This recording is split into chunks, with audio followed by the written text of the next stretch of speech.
चंद्रवंश में भी नारायण के पुत्र ब्रह्मा, ब्रह्मा के अत्रि हुए हैं। अत्रि का चंद्रमा, चंद्रमा का बुध, बुध का पुरबुरा, नहुस, नहुस के 6 पुत्र यति, अय्याति, संयाति, याति, भिति, कृति, जिसमें अय्याति का विवाह देवयानी के साथ में सर्वनिष्ठा के साथ में हुआ था, जिससे 2 पुत्र देवयानी के और 3 पुत्र सर्वनिष्ठा के हुए थे। तो वहीं से उनके पंचाल है, मगध इत्यादि शाखाओं का विस्तार हुआ था। अय्याति के ही वंश में यदु जी महाराज के वंश में हम चलते हैं। तो जो यदु हैं और तुर्वसु हैं, ये सब उससे कुछ म्लेच्छ भी हो गए थे। इसके बाद पुरु से कौरव वंश की उत्पत्ति हुई है। इसके बाद नहुस के अय्याति के बेटा जो हुए थे देवयानी से यदु और तुर्वसु हुए थे, और सर्वनिष्ठा के दोनों यनु पुरु हुए थे। अंधक वंश में आहुक हुए हैं, उनके 2 बेटा हुए हैं, एक हुए देवक, एक हुए उग्रसेन।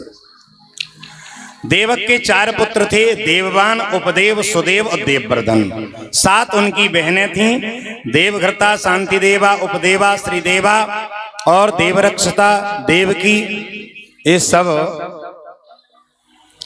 सहदेवा देवकी जो कि वासुदेव जी के साथ में विवाह हुए थे। उग्रसेन जी के 9 लड़के हुए थे, जिसमें सबसे बड़ा लड़का कंस, सुनामा, न्योग्र, कंकर इत्यादि बेटा हुए थे। कन्या हुई थी उग्रसेन जी की कंसा, कंसवती, कंका, सुब्रू, राष्ट्रपालिका। ये सब वसुदेव जी के भाइयों को विवाह थे। वसुदेव जी का विवाह देवक की पुत्री देवकी के साथ में हुआ है, और देवकी के वसुदेव जी के 7 पत्नियां थीं, जिसमें से रोहिणी के पुत्र बलराम जी भी हुए, और रोहिणी के पुत्र बलराम जी और देवकी के पुत्र भी बलराम जी हुए हैं। और जो 7 नंबर की उनकी पत्नी है देवकी, उनके गर्भ से कीर्तिमंद, समर्धन इत्यादि बेटा हुए। अष्टम रूप में भगवान हरि का जन्म हुआ था। भगवान का जन्म मथुरा में जेलों के अंदर हुआ था। इसके बाद गोकुल में वसुदेव जी लेकर के गए थे, वहां उनका पालन पोषण नंद यशोदा के द्वारा हुआ था।